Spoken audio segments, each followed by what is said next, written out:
What's up, guys? So in this video we're going to go ahead and cover 10x BNB by Shaun Ghavami, I believe is how you pronounce that last name there. He basically teaches an Airbnb course.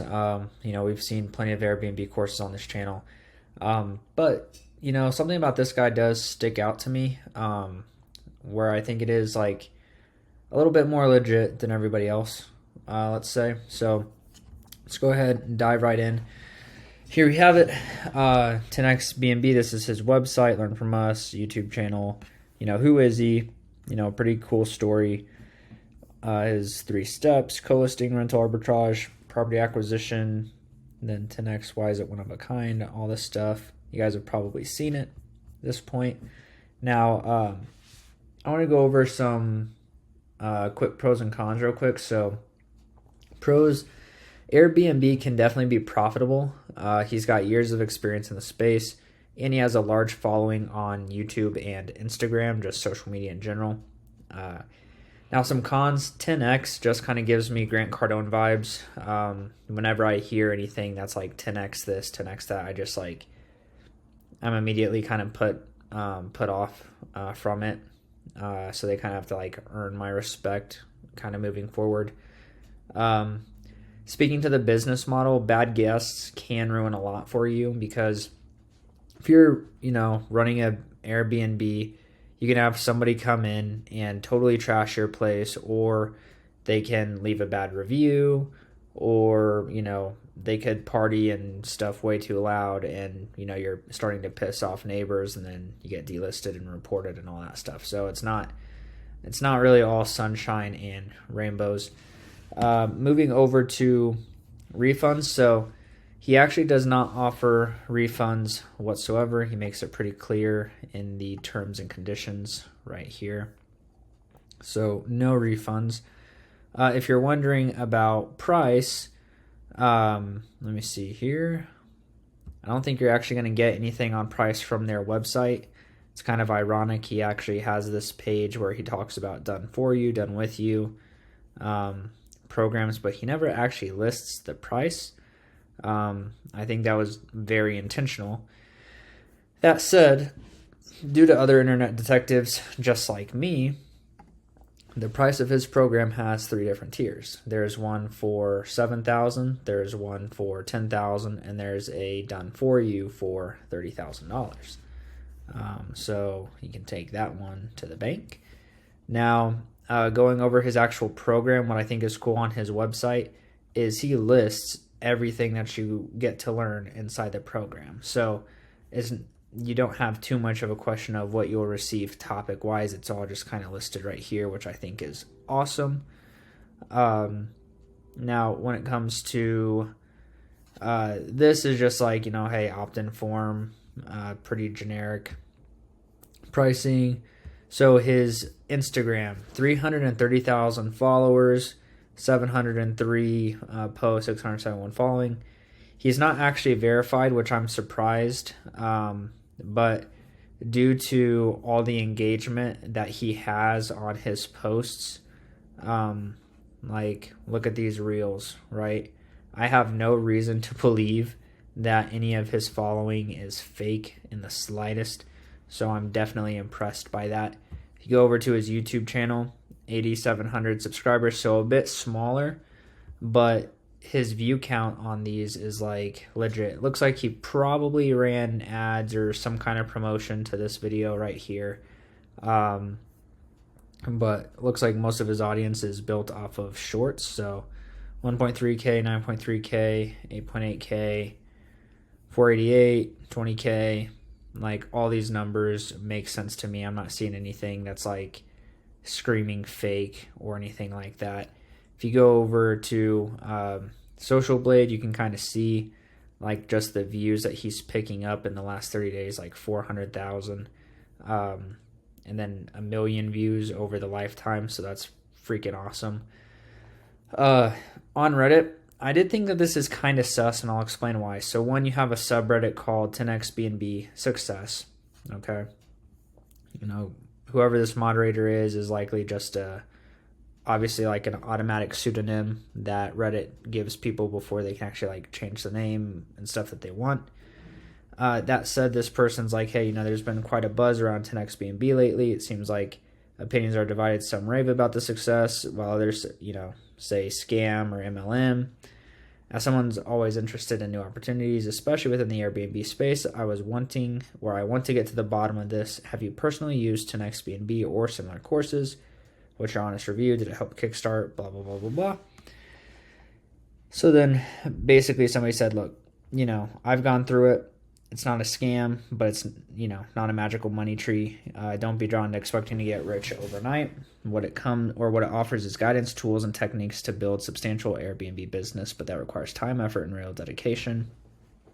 Then this person says, well, it's not how they advertise it. It's not a side job or hustle kind, but like any business requires full commitment, dedication, time. I knew it sounded just like too good to be true. Man, this term never fails. If it sounds too good to be true, then it probably is.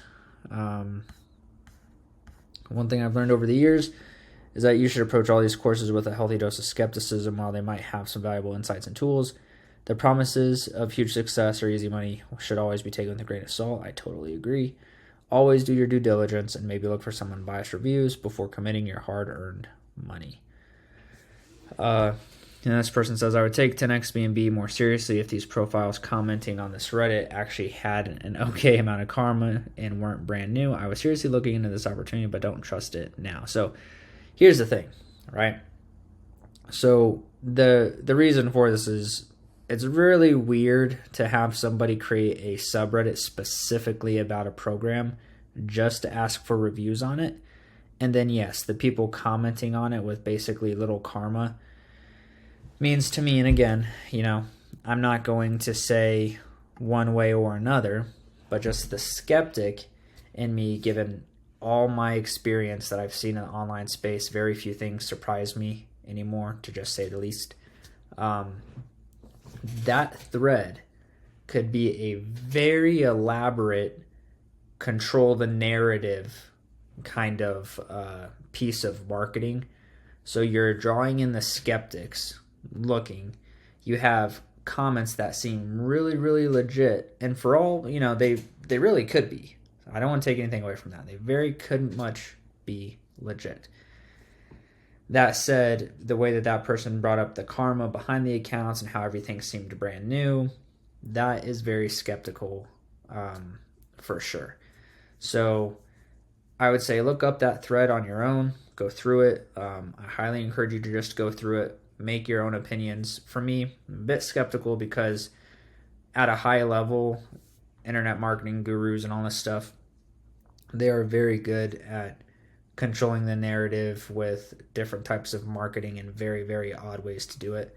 So for me, reading that thread, I'm skeptical. I'm not 100% sold on it. But let's go ahead and move on to their Trustpilot. So 169 reviews, 4.8 stars, which is pretty awesome. I mean, how much more could you really ask for, right? And just loads of positive reviews. Again, these don't seem fake to me. I mean, especially this one, like, geez, just look at that, right? Like, for me, it doesn't scream fake. Most of these I would say legit. Like, now, clearly, I'm not a fan of one-liners like that, but more substantial reviews that are around like a paragraph in length, I tend to kind of think of more. So I did want to go ahead and check. There is only, of the 169, there's only one review that's bad. So this guy says, or this lady says that she joined in November of 23, bought the diamond package. Our sales guy Cole said that we should show up, or that we should be up and running in about 4 to 6 weeks and get our first property secured. The first success coach then took over our website brochure logo, but her communication was terrible. Had to follow up multiple times over 2 months to continually push forward. Again, I've talked about one-on-one coaches at this point with another video that I did, which if you guys haven't seen my How Most Online Coaching Programs Work video, go ahead and check it out. But these success coaches are just employees most of the time, often don't even have their own version of the business going for them. Third-party coach related to this program reached out to us and was able to get us some help. He was fantastic. They were then turned over to the success coach's manager. Again, the communication was poor and seemed to have a poor understanding of the actual process. Then they were given an actual diamond coach to help them through their current issues. The diamond coach was great, but she wasn't actually the one doing the work to build our site, brochures, etc. By the time March came around, we were basically just over this process since we weren't getting anywhere and we're just frustrated about the communication, so we asked for a refund, which unfortunately, they're probably not going to get a refund because they have a no refund policy. That's when one of the owners stepped in, and that's when the real nightmare began. After terrible communication and finally getting a call set up, he no-showed the call. I waited 30 minutes to reach out, but he replied 2 hours later stating he had an emergency. While I completely understand emergencies, I told him that this was just par for the course in our experience, and I was simply asking for a refund. After finally connecting by phone, he convinced us to give him 1 more week to get everything finished up and to send us leads, and he'd have one of his coaches help us close 2 deals. We reluctantly agreed because we believed we had the same goal and actually wanted this to be successful. But before agreeing, I also put in writing that if we don't close the 2 deals, that we retain the right to cancel our diamond membership for a full refund. I'll fast forward most of the communication issues here, and here's the real quick steps. It took them 2 weeks to finish the website, though we were responsive to help them move them along. They sent us 2 leads that would not reply to our attempts at reaching out. It was crickets for weeks after that. Reached back out to them to stop all the work on our account and give us a full refund. I asked them to stop again, process the refund. Owner attempted to call without scheduling a time again, so I missed his call. He then proceeded to say in an email, I'm asking for a refund even with the website ads and lead generation being in place and currently bringing in landlord leads. Your request has been sent to the publishing company we've partnered with in launching the course, but I'm here to address any thoughts and or concerns you may have. Cleared up the situation for him again and said that if our refund had been processed, we didn't need to speak. A month later, we were notified that the next installment was being charged. When I reached out to the owner again after multiple attempts, he said the publisher denied the refund request because they fulfilled their end of the agreement and got us leads. If he wasn't the decision maker, he should have made that clear in our extensive communication. I'm done. We're taking a different recourse. I have all the above and a lot more in writing. So that definitely sucks, right? Like, if that's a fake review, I mean, that's the best damn fake review I've ever seen in my life. Unfortunately, like, you know, you can't please everybody, right? I've talked about this a couple times. You can't please everyone. And my thing is if you have 168 happy students, let's say, what's the big deal of just giving somebody a refund? You know, like, if they paid for everything and clearly, you know, you've let them down, and again, you're not going to please everybody, why not just give them a full refund? Where's the harm in that? That's my personal belief is, like, if I have 10 people that pay me for something and they're very, very happy, but then with one person it just doesn't work out, you know, hey, here's your money back. Because ultimately I made 10 other people happy, I can pull from the money that I made from that and give it to the refund. Of course, if you have a whole lot of refunds being charged, that's a totally different issue, and that's where you have a product problem. But I don't think that's the case here, so I don't understand why it's so hard to give this person a refund. That's just my own personal belief. So what do I think about the program as a whole? You know, I think that if you're interested in Airbnb, there seem to be lots of positive reviews for this program. He has different pricing options. You've got $7,000, $10,000, $30,000 options. So if you're dead set on Airbnb, it looks like this is the guy to go with at the time of this video, simply just because he seems to be the biggest, seems to know what he's doing. That said, do I recommend Airbnb as a business model? No. The reason is that prior to 2020, let's just kind of keep it at that, prior to 2020, it was very easy to make a whole lot of money in Airbnb. People were traveling all the time. People were having just a grand old time. It was peak America. But post-2020, a bunch of crap has gone down since then, and Airbnbs are actually on the decline. There's a lot of rules and regulations getting put into place. The economy's not in a good place. So People are basically not traveling nearly as much. Airbnb prices have also skyrocketed, which sure, you can have crazy profit margins, but then people are like, okay, well, I might as well just get a hotel because Airbnbs used to be the cheaper route, or they used to be, this Airbnb stay was the equivalent of a hotel room stay, so staying in a house was more, preferred. But now the prices are getting way, way above what they should be, and so people are just saying screw it and going back to the hotel life. So from a business model perspective, it is kind of failing a little bit. On top of that, bad guests, tenants, if you don't own the property outright, then you're going to have to pay the rent, and then you're going to have to hope you have enough guests to actually cover your rent and make you a profit. Some landlords, if you're trying to do that by just, paying the rent, like some landlords aren't going to want you to actually have an Airbnb like setup going on. There's just a lot of moving pieces that a lot of the marketing for not just 10x B&B, but all the other Airbnb programs, they don't really tell you about the business model. So those are my thoughts on it. If you're dead set on Airbnb, I would say go for it. Shaun seems like a great guy, puts out a lot of great content on YouTube. I encourage you to check it out. For me, it's just close but no cigar. If you want to know what I do, that I think is a lot, less stressful, and it only really takes me an hour or two a day, it'd be this thing right here called local lead generation. So 5 years ago, I built this website with my father, and for 5 years, we've been ranking in the number one spot for our main target keyword. Why is this important?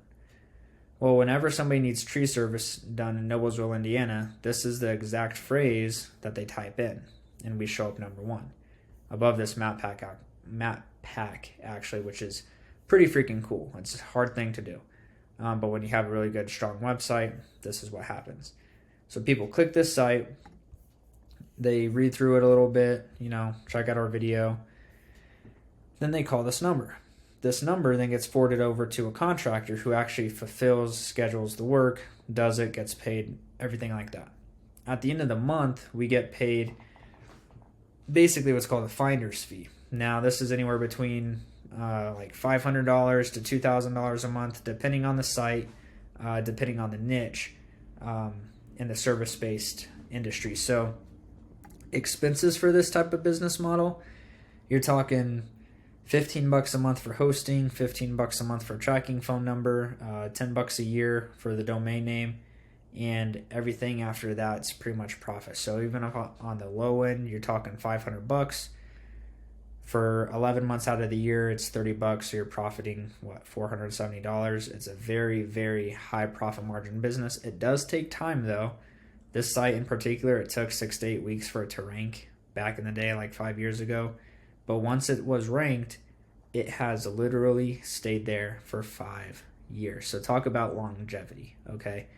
Now, the passive side of this is, I haven't had to touch this site in like 5 years. But when I'm doing research for new sites that I'm, thinking of building, or if I got another client, I'm doing research for them, it takes me about 1 to 2 hours a night to really do that. And I get paid very handsomely for it. So for me, it's an actual side hustle that is actually a side hustle, not something that I have to pour 6 to 8 hours a day into 24/7, where I'm burning the midnight oil on two ends, which is exactly what you would be doing with Airbnb, because you got to worry about tenants or guests that might be causing a ruckus, have to deal with neighbors potentially being pissed off, bad reviews, just the whole 9 yards. Just very much too active for me. That's why I like this model better. If you have any questions about how exactly I do it, go ahead. I have a private invite with this page down for you in the description below. Basically what this page does is it goes over every single question you could possibly have about what it is that I do and how I do it. Fully transparent, pricing and everything. So if you're interested, go ahead and take a look. If you found this video helpful, go ahead and give me a like, share, comment, subscribe, and I will see you in the next one.